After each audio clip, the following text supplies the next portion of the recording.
So now we are ready for our first panel discussion conversation. So they are already mingling, but this panel will be moderated by, with a firm hand, by Agnes Kroepelin, who's standing over there. She started out, as Lee said, as one of the first professional arts managers, arts managers in Norway. She started out with Youth Development Company actually, and she also had, together with Mr. Daniel Kroepelin, arts management. But now she works with contemporary music as the managing director of Ny Musikk, Norway's Center for New Music and Sound Art. Yes. Thank you, Geir. The ball's yours. I'm supposed to stand here, right? Is that, I'm not going to sit down. I'm going to walk the stage, yes. First of all, thank you so much to our international colleagues for sharing their experience and know-how to us here in Norway. Derek Newland, Philippe Marcelli and Stefan Schwartz are joining us in this conversation. First of all, while Germany, England and France, they have developed strong dance strategies over many years, often fueled by a progressive cultural policy. Norway is lacking national structures and national strategies in the area of dance. As a consequence, developing dance in Norway is much a question of individual initiative, local financial resources and informal collaborations. In this conversation, we will look a bit closer at how some of the Norwegian presenters use their facilities and networks to actively develop dance and dance audiences. How do they use their resources? How do they use their structures and know-how to enable growth in dance in Norway today? With us on stage, we have Morten Valderhaug from Bærum Kulturhus, Oddmund Sekkelsten from Scenekunstbruket, James Moore from Scenekunst in Østfold, eller I Østfold. Scenekunst Østfold. Scenekunst Østfold. And Ingrid Handeland from Audience Development Norway. Welcome to you all. I would like to start with you, Morten. You represent Bærum Kulturhus, which is a cultural house just outside Oslo, and also a regional center for dance. Over the last 10-15 years, you have developed your venue to becoming one of the main venues for dance in Norway. In addition to a large international dance program each year, you also commit yourself to workshops, co-productions, and project management. In your cultural house, how do you make your priorities? How do you prioritize dance when you also program theater, music, and so forth? Use the mic. Thank you. Am I on? Yes. Okay, good. Good morning, everyone, and thank you for the introduction. First of all, we are not that old.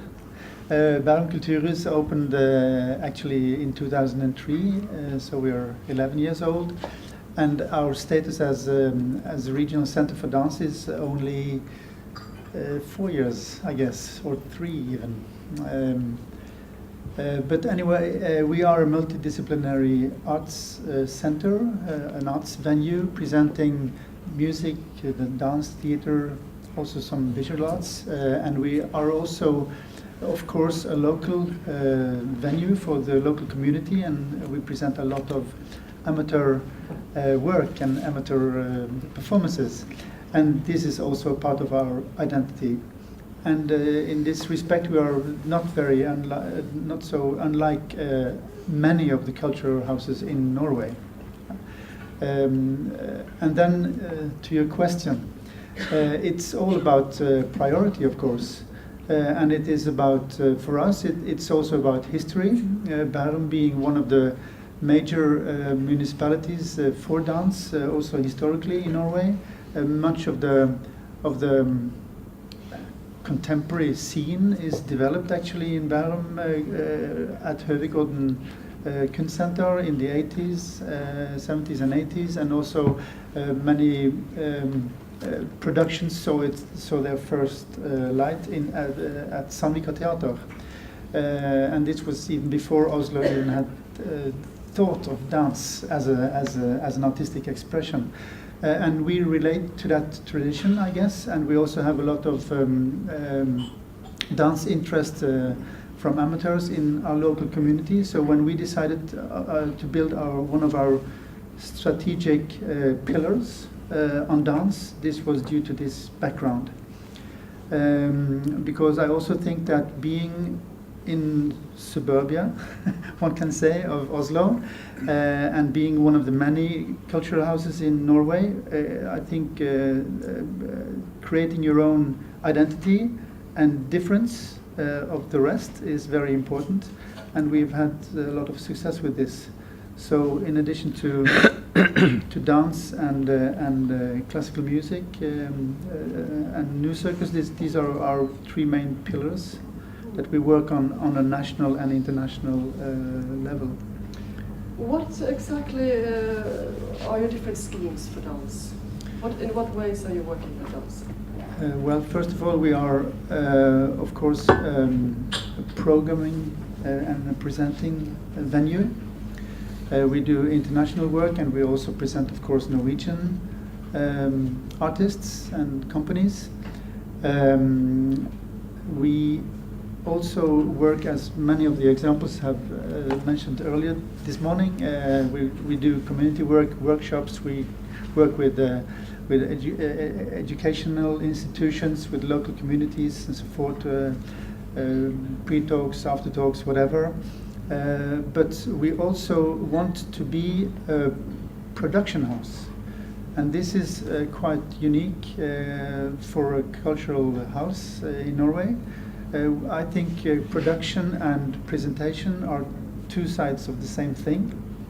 And it gives any house a very strong identity. And since we want to have this pillar of dance in our house, I think production is also very important for the whole dance field. Dance being a very young art form in Norway still, but with a remarkable quality. I think it's also important for us when we do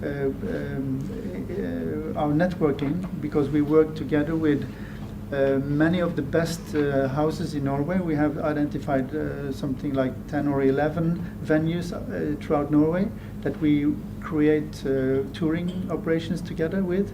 And we also work internationally with networking and touring operations in the Nordic countries and also international.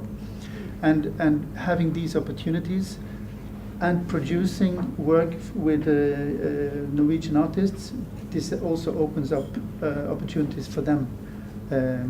So we have a mix of strategies but it's not very formalized. Nothing of what we do is very formalized. We don't have you asked me about schemes. It's not a scheme. We work with opportunities that come along, and that we see, oh, this would be nice, and we see an opportunity, and this work would fit with that kind of partner or this kind of other venue or whatever, and then it works like that on a very I would say almost not improvised necessarily, but on a very specific way related to the artwork itself. Yeah. Then we have touched into the touring network that you have taken a leading role in, and that was that you, Derek, or Stefan being very jealous of the touring facilities in Norway? Well, I was just going to ask you. You have established this network. You work with it in an informal way with partners. Is there a potential in it? Can you develop it further? Definitely, I think there is a great potential in this, and Norway, like the rest of the world, is eager to see the best work that is presented and produced. And I think seeing the best work also made internationally is not only that should be allowed for capital, but also to audiences around in the country. And we are kind of taking a role in this. However, there is no funding for this. We do this on our own back, together with the partners in the other venues. So there is nothing to be jealous about, if I can be very precise on that. And this is one of the tasks that I think our country has to address on a national and also on a real serious level. Yeah. Thank you very much, Morten. I'll move on to you, Agnes. You represent Scenekunstbruket. There is no good way of translating that into English. But it is a coordinating structure aiming at promoting and spreading performing arts to regional presenters around the country. Is that more or less the right way of saying it? I think so. You select and promote a wide repertoire of dance and theatre. These are all professional productions produced by a multitude of artists and companies from all over the country. First, can you just tell us a little bit briefly about the background? I think would be interesting to know the background for Scenekunstbruket. Oh, the background. Yeah, like what market did you want to meet when you started it, and where are your visions today? When we started in 1994, we have a vision that we need to mediate or to facilitate touring companies to reach people out in whole of Norway. So we started this touring network with a strong partnership with the counties and the municipalities. Is a very different word for me this Monday morning. And it was important to us that we are the main structure in this network is that we are not producing anything. And we are not putting together the tour, but we are the connection between that one. So we are looking for performances that means are professionally and have a good quality, and we put it in repertoire, and the Kulturhus and the arrangers and everyone can pick from that repertoire and build up their own repertoire policy or something in locally. So from 20 years ago until now, we have 18 of our 19 counties in this network, and it's built up like a distributed network that Morten knows everything about. That's a network that's it's not a centralistic network, but it's a distributed network. That means that there is actually not a center or a periphery, but everyone is in a network, and each part of the network is what's called equal, most important. And we also are the national operator for the cultural rucksack, the performing arts and the cultural rucksack, which is a big scheme for handing out the art to children in Norway. It's over 800,000 children in Norway going to have art each year. That's movies, dance, theater, literature, visual arts and everything. And we are responsible for to coordinate and lift up the performing arts bits of that. What is your role with the presenters? Nothing at all? You have a repertoire, they select? Yes, yes, of course. That's what is where is that?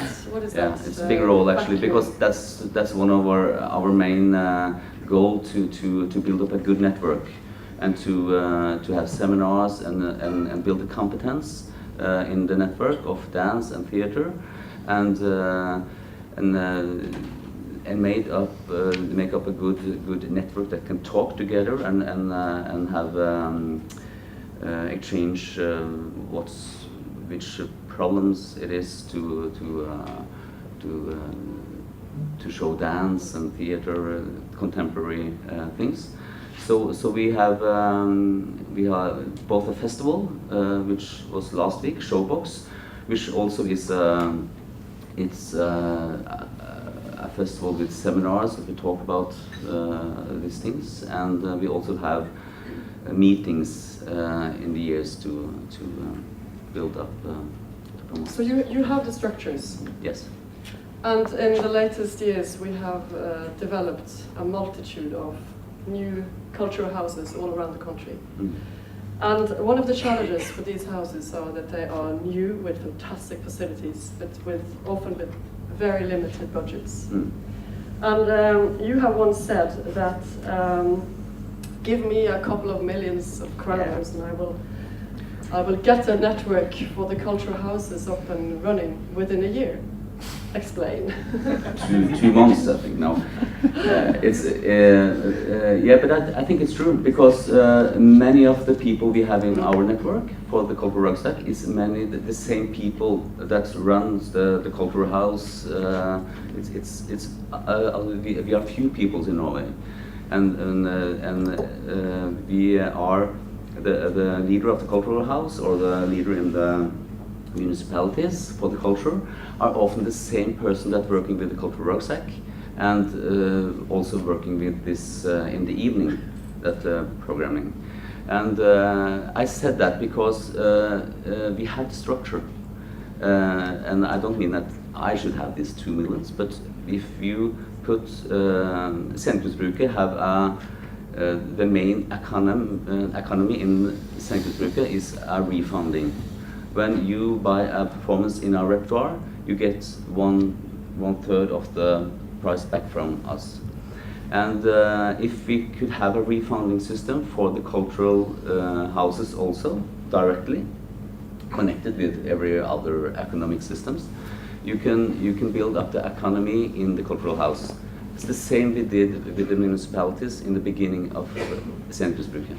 Because what you would like to avoid is that there is a professional, high-level company coming to all, and they are showing their performance in a gymnastic hall during the day, and then in the evening, nobody can afford to show them in the cultural house. They just move on to the next region to show it in another gymnastic hall. So you can just, this is a problem, a lack of way of linking a structure to. Yeah, because this cultural rucksack is a revolution for showing children and young audience art. It is, and I said for some years ago that we now are building a highway for art in Norway. And there are so good work in the counties and many cultural houses and in some network. So we should use that, and we need money, and of course competence to build it up. But we need money to fill these cultural houses. Good, we're not going to talk so much about money. No, I hope so. Right now. But you said, I said 2 million, so I will move over to you, James Moore, from Scenekunst, Østfold. Maybe it can be translated into Performing Arts Østfold, something like that. With the initiative from the regional municipality, you have established a dance development platform that seems to be quite unique in Norway. In what way are you working? Well, I think first to just use a very short bit about context, because Østfold, I mean, I'm working for a regional authority, but Østfold is a very provincial context to work in comparison to Oslo or Bærum or some of the other sort of city operations. So the whole region is about 270,000 people. About 18 municipalities, the largest town. I mean, in Norway they call it a city, but it's about 75,000 people. And then there's a whole cluster of municipalities between 5,000 and 14,000 inhabitants. So the trying to present work professionally at a national, international scale is challenging from an audience base. But the program that I've been running, Kulturhus Network Østfold, which is like a network of cultural houses in Østfold, but in English we call it Performing Arts Network Østfold, because this Kulturhus, or culture house, is a very sort of narrowly defined type of arena, or at least the associations with it. And we're working with a broader spectrum of arenas and local organizers. But so I don't have my own venue. I support a whole variety of local venues and cooperate with local partners across a variety of different genres or interests. And it's also, in a way, contemporary dance and contemporary circus and physical and visual forms for theater and stage arts are sort of a part of a general long-term strategic development plan. And so a lot of the cooperation that we have is predicated first on the artist and the content, and then some local venue where it can be presented. But that's also something that we have a challenge with infrastructure, because a lot of contemporary dance and contemporary circus requires stages of a given size, and we don't have very many large stages in our region, so that's a perpetual challenge for us. But the idea has been to then develop a kind of a residency model around existing works. So it's not developing new works, although Scenekunstbruket will do more of that. Also, the program I'm running originally was a kind of an independent, free-floating production office of one for a number of years, but about a year and a half ago it was moved into Scenekunstbruket, which is a regional theater, so that we're trying to both integrate and expand some of those activities. And sorry, I'm using a little time, it's somehow a little difficult to explain very quickly, but a lot of the projects that we've been doing then have been cooperations also with Den Kulturelle Skolesekken, the cultural rucksack, where we then have an artist come, and by presenting a whole series of performances to students, but not in the schools, but where we bring the students to professional venues, so that they're getting a complete experience of meeting with the artists. We're able to keep the artists in a town or within the region for 1 to 2 weeks, and are able to build a whole series of other activities around that. So it's been workshops for both professionals and younger students. We've had a series of seminars geared towards strategic success factors, both for cultural administrations and politicians, but also some artistic themes. We have philosophical and artistic sort of dialogue events. We've had lectures. We have also done dance or circus on film and cooperated with local cinemas, so that it's been trying to have as many different activities that provide different points of access in advance of public performances, so that we get better promotional exposure, also by using each of our local partners communicating about the activities and providing different insight. This is a very good example of local collaborations and finding good partners and working partly with an outreach program. Because outreach is not very much developed in Norway, we have to admit. And I know that you have, you're planning one of the first true outreach projects in collaboration with Moderator company. Coming up, is that next year? Yes, it's the first of a 3-year project that Pontere Dance Theatre has taken initiative to, which will then be systematically holding a series of workshops through the region. I think the goal is to have 500 young people participating in one way or another, also developing works that are presented in a context of professional works that will be developed. And we'll see to what extent the concept they have can somehow be integrated with some of the activities that we've been doing. And it's interesting to know that that is actually a private funding supporting that particular program. Yes, it's a bank foundation that's providing the core funding, and then the production funds for some of the production development come from us, and then so it's like with so much of what we do, it's a matter of partnering both for the activities and execution, but also the financing. Derek, this sounds a little bit like the way you work. Strong partnerships, trying to coordinate the activity already existing in the region. And you also do much work just to like level or to increase the status of dance in the region. What partnerships have been good in developing your strategy in England? What kind of partnerships I mean, firstly, it's interesting to hear the Norwegian context, because actually there is a lot of really thoughtful, strategic work going on, it seems to me. And yes, resources are an issue. Resources are always an issue, I think, wherever you are. But getting those strategies and those partnerships in place and being strong about them and advocating for them, the resources will follow, because the logic eventually becomes very difficult to deny, because you can actually achieve much greater outputs and outcomes for more people, and eventually public money is always about that. But it will take time to prove it, and it's difficult when you're having to prove it in advance of the resources.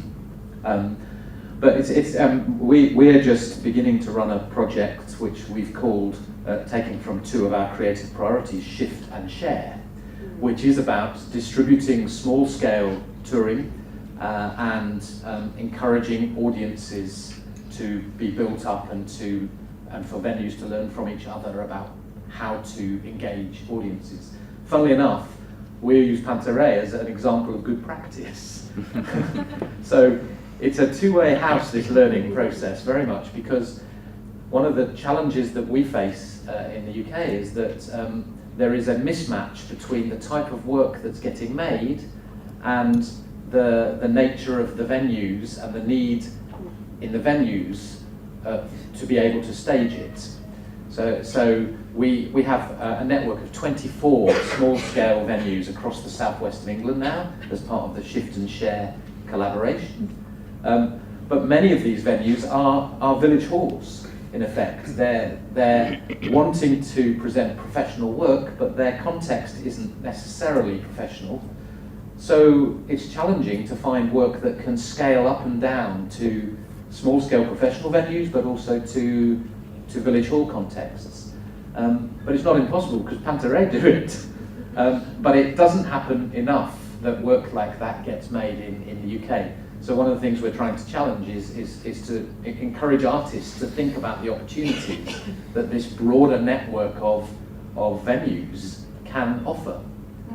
But it needs to be thought of in terms of what are the technical limitations, what are the realities of space in terms of square meterage, what is the ceiling of cost that these venues can bear, and how do we ensure that the work getting made can fit those limitations, and how can those limitations be seen as creative opportunity? And that is very much what Agnes does with his Scenekunstbruket. This is fitting the different performances into different menus, so you can pick from the venue's point of view. But trying to encourage the appropriate work to be made that can fit the contexts that are out there. And if there's a mismatch between those two, then it's always going to be challenging. And I've heard a couple of times this morning, there are too many companies. People have said there are too many companies. And is that, I mean, that's an interesting one? Or is it that the companies are making work that aren't fitting the opportunities? First, James, have a comment. Well, actually, a little bit following up, which is relevant to your comment as well, but a major focus that we've started with and will be continuing, also partly because of the infrastructure, partly because of the stigmatization of these venues, which at least the study regarding that was mentioned in the back of the book refers to, but is working more and more in public space, where you both don't have the limitations, you have different opportunities, you meet people in a different way. So as a kind of a plug, we're actually actively looking for artists who have innovative approaches to working in public space. So if anybody has ideas or suggestions, let me know. We should move on a bit. Thank you for that, James, and thank you, Derek. A bit back to the lack of national policies in the dance field in Norway. As we have heard examples of, this can, of course, create a very well-functioning world of informal structures and local initiative. But what happens the day the dance coordinator quits? The very competent dance coordinator up in the north quits and leaves. Or what happens if 2 or 3 partners in your network finds out that they want to use their resources in a different way? How can we, what becomes of dance growth if all these fragile structures are somehow weakened? What can we do to strengthen them? Anybody? Ideas, suggestions? We've heard of structures that are already up and running. James? Well, I would actually pick up a little bit on one of the comments that Odna had, which is you've got Scenekunstbruket, you have a whole network, this Norsk Kulturhus network. It's like 90, 100 different venues around the country. You have the Arts Council, you have Norsk Publikumsutvikling, and you've got these regional competence centers for dance. And why not try and find a more systematic way of subsidizing long-term development strategies? Because the other thing is people can make an investment on a short term, but it's really important that you sustain. If you look at what Bærum Kulturhus has done, if you look at what Sandnes Kulturhus has done, they've really dedicated themselves over a great number of years before you really start establishing firmer foundations. And so you've got to have a different mechanism in place that's going to reduce the risk, because right now it's too difficult for too many of the spaces to systematically dedicate themselves in this way. Okay. Yeah, but everything in this are very means personalized, personalized, and so the important thing to build when we build network, that's the thing with network, that we have a group of people that are strong, and when one of the people in the group are going out, there's coming one new in, and the other people have to encourage them and to get them to know the network, and yeah. That's the way of trying to strengthen. We can also hear from you, Stefan. You have had the possibility to work on a long-term horizon with your dance house. How important has that been for you, that you can actually link the different initiatives in one house over a long period of time? Well, that's very basic, but let's say if you have a house like this, it develops through time, and you put more and more activities on top of the others because you feel the need. There is something important to do, or you feel the need from other people, or you think you must do now this to develop the art further. But I, for the question of what to do when something is happening wrong, or if funding is not coming as supposed to, I think what Lieve said in the beginning, the role of the artist is something to think about. Like, especially dance for young audience is still, I think it's a big market. And from the things we co-produce, the things done for young audience tour much more than for adults. So I would say the artist should think if this is not a branch to enter.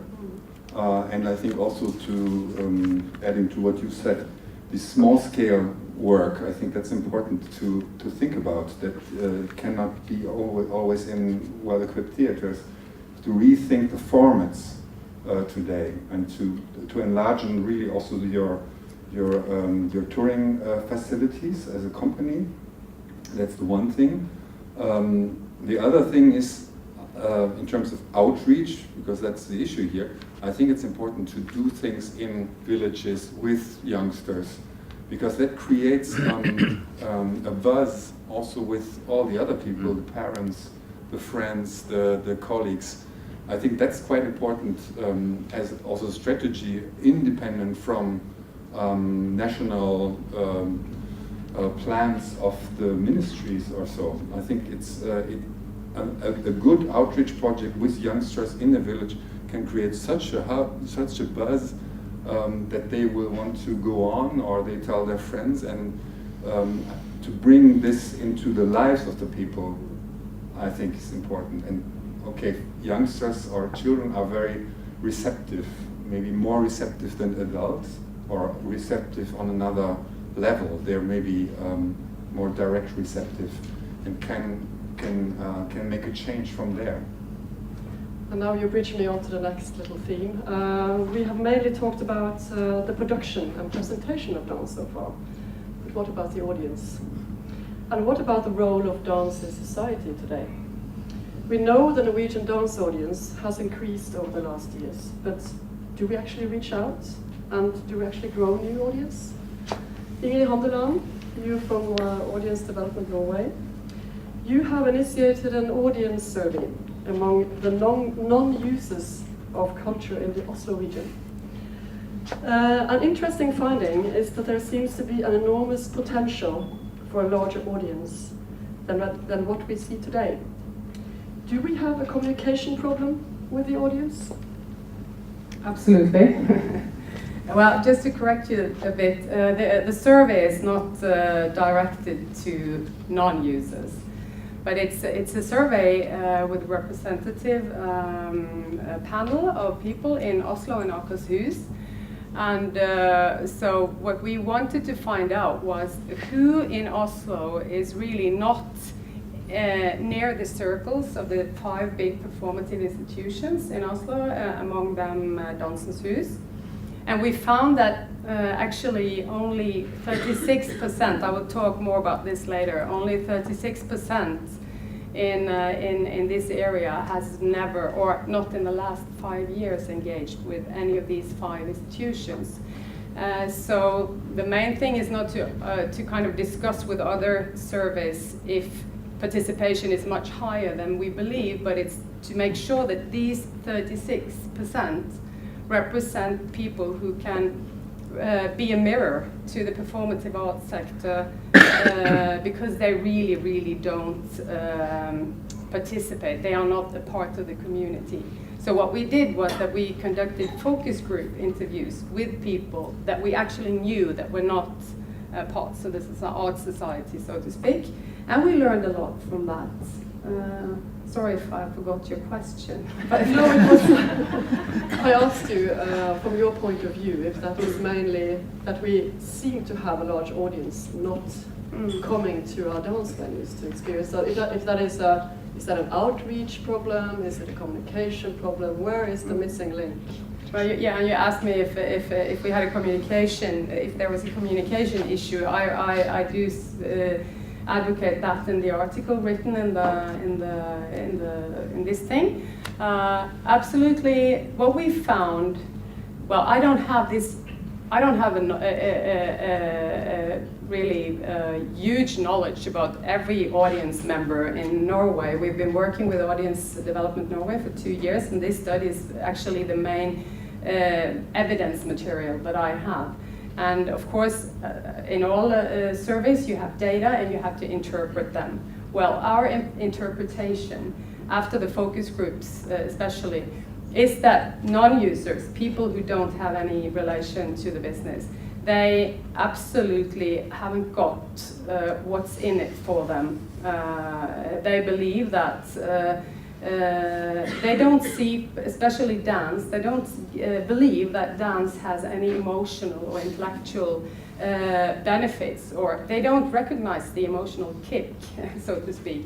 And they believe also that the audiences in the performative arts institutions are old, kind of conservative, rich West side people in Oslo. So actually the preconception about the audiences in the institution is one of the main barriers to participation. So that's, and I also think that we too often talk about ourselves as having this audience, and it's a myth. Even if it's a little bit true, then we should start marketing, so to speak, all the young, the diverse crowds that are actually in these houses, and not be so totally. I think we too often we communicate artworks and artists, and we don't manage to explain the phenomenology, the thing that it is when you participate and when you have a great experience, and we never We never communicate our audiences, which is really important, I think, because audiences bring in audiences. So, well, I don't know if it answers your question. So if I get you right, you think the way forward is more about maybe content marketing and relation building to the audience than actually maybe a one-to-one outreach project, or no, I think these that are all quite demanding in terms of resources. I think we do what we are skilled to do. And what we are skilled to do in arts organizations that I know in the performative arts is making art and marketing arts. Very few are skilled in doing even outreach programs. That's a special skill you need to have, just to facilitate dialogue with people who have never been a part of art society about your circles. That's a skill. So we have to build up skills. And we also have to build up skills about communicating digitally. Yes, absolutely.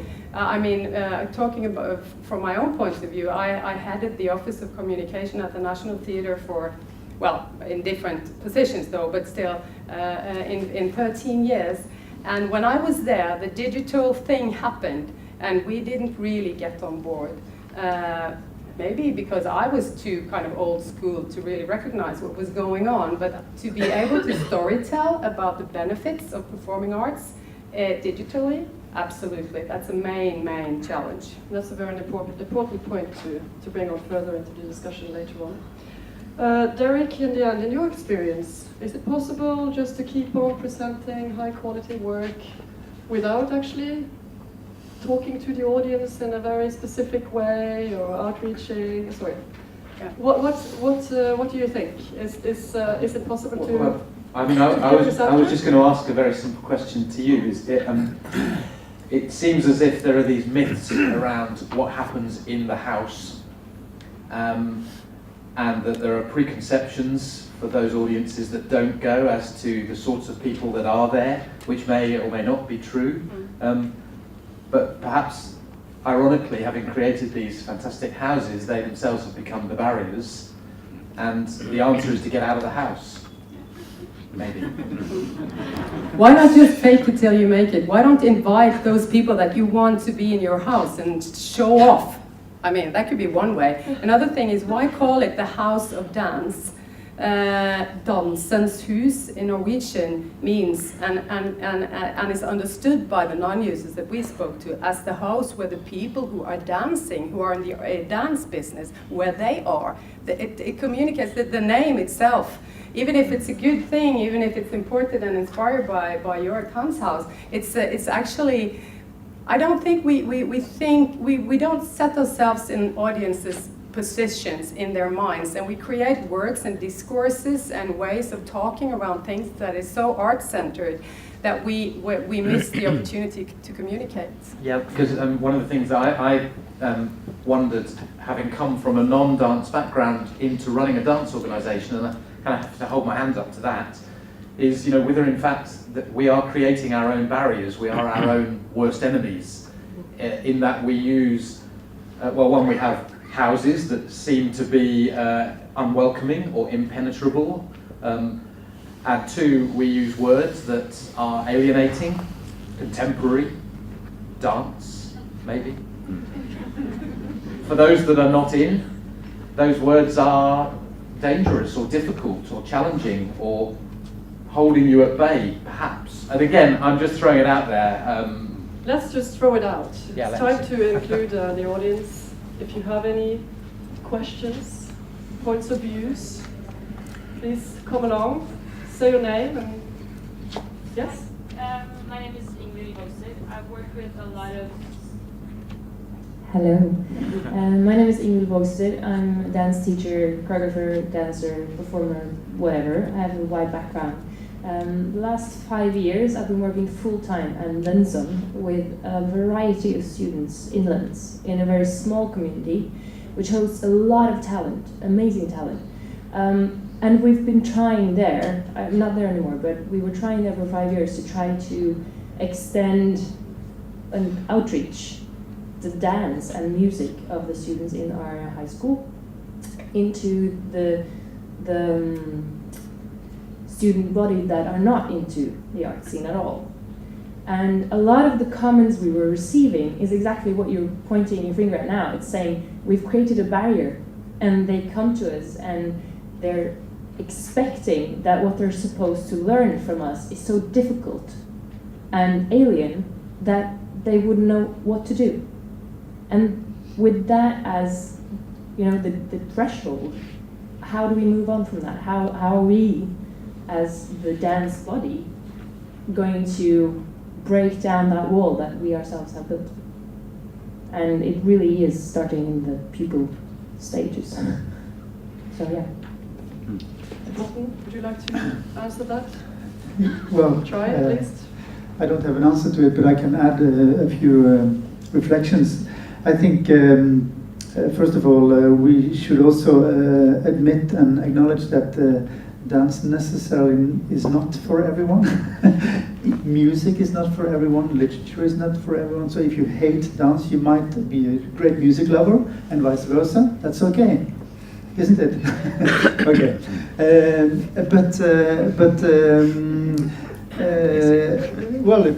I think so. And if 36% of the population in the Oslo area is not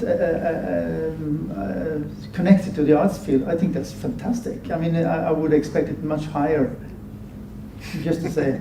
I mean, to put it that way. But I think we have to focus on the presenter's role. Because the presenter, much of the policies in arts is about the artists and about subsidies for productions and so forth. But there are very few tools and systems for the presenter. And the presenter, as you say, also from La Villette, you say it's about your choice, what you want to present for your house, for your audience. You know your audience best, and the work that you pick is not because it's better, but it's right. And I think also your question here is, presenters know something about their community, about their thresholds that they have to overwin, that artists do not know, or politicians do not understand. I think it's very important that we develop a toolbox with a variety of goals and aims that can kind of be together create more and better understanding amongst our audiences. And I think the presenters and the support to presenters is a very key question in this.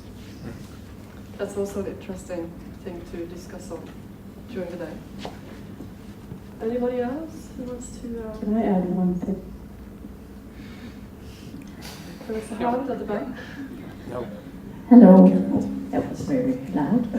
I'm Lene Bang, and I'm a producer, and I work here in Norway with Ina Christi Johannesson, but I'm based in Denmark, and I've also been working in Sweden with the Skånestans Theatre, in particular with the audience development and outreach. And there's a lot of things coming to mind listening to this overall discussion, and I think it's really important to look at the factors that unite things, or where things really succeed. And having worked in Malmö, which is not the capital, but which is outside, it's far, far away from where the power is and where the decisions are made. And when I look and listen to what you're saying, it's actually quite interesting to recognize that a lot of the things that are succeeding is because there's a structure or there's a strategy that is about decentralizing things. I think coming from Denmark, where things have been turned around, we have a huge problem because all the power is in Copenhagen, all the worth of culture and the understanding of culture is kind of being fed into the capital, but now the population has started to react against this.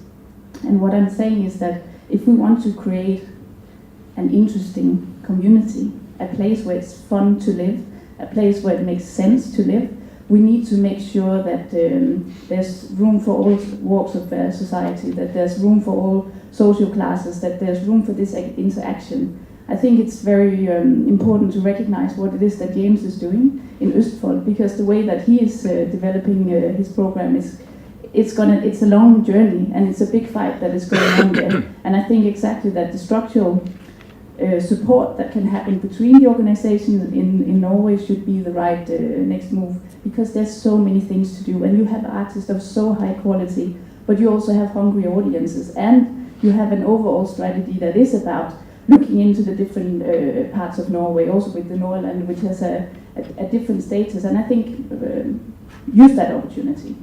That is a reflection of things I heard today. Thank you. It's a perfect reflection to conclude with.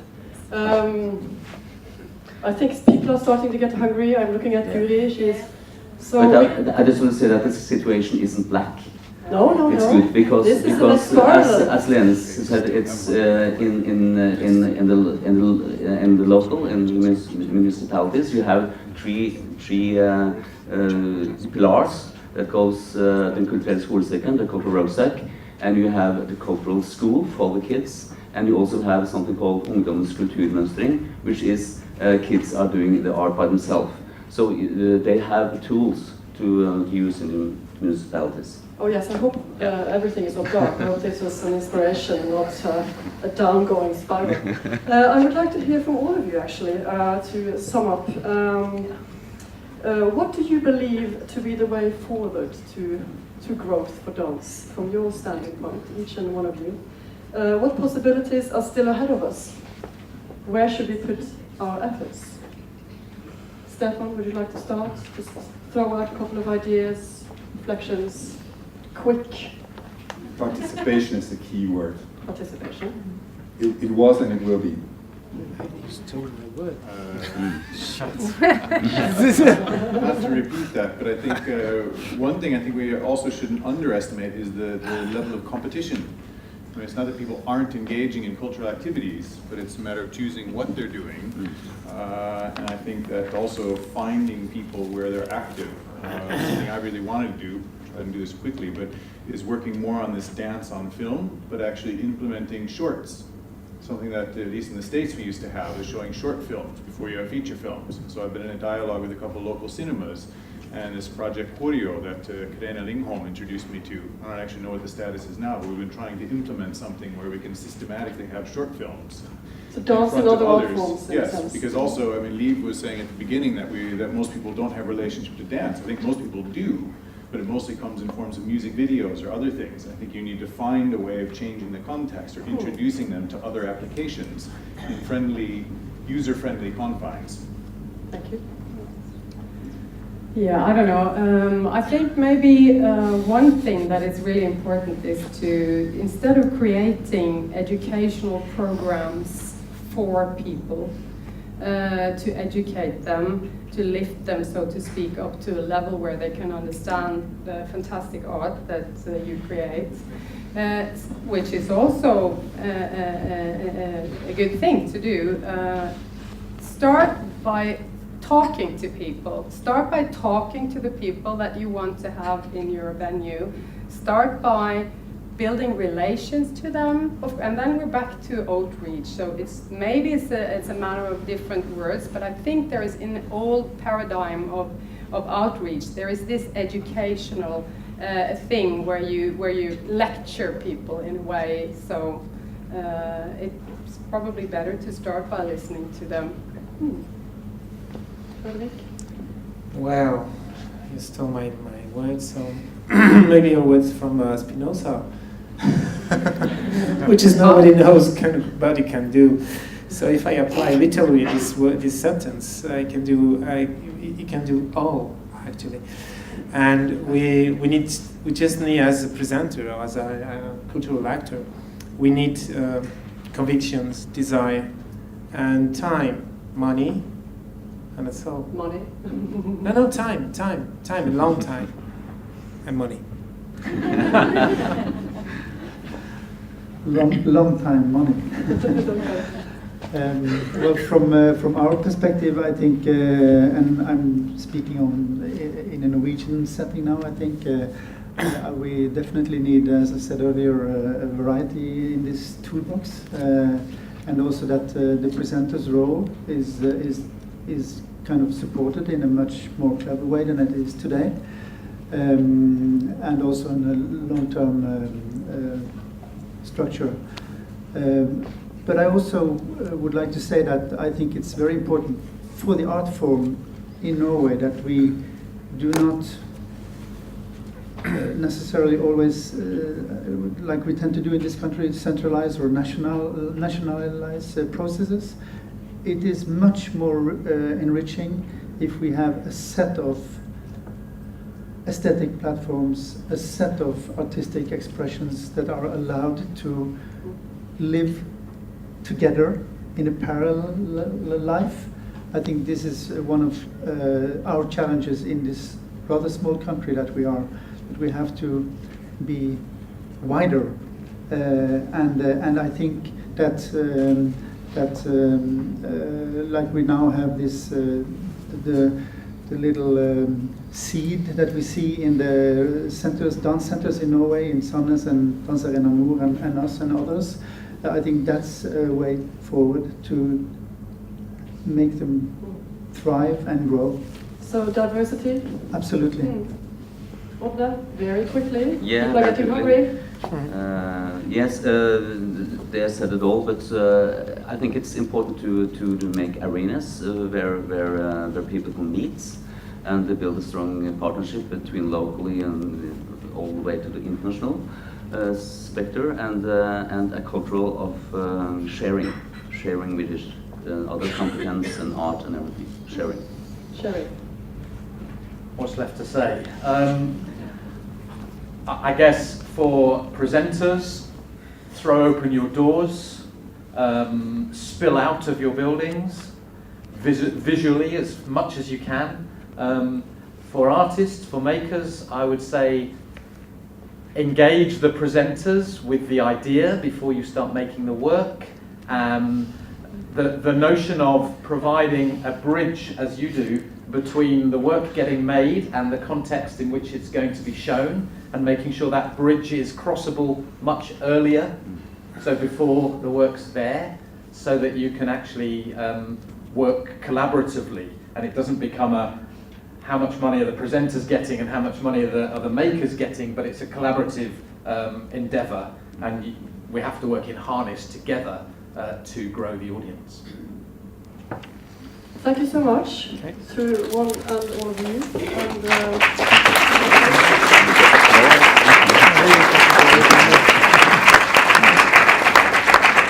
Yes, thank you, dear panel. We will now give you some gifts from us. Wow. And I'll give from us to you the lunch that is downstairs. You can already smell it. So please go down and... Thank you.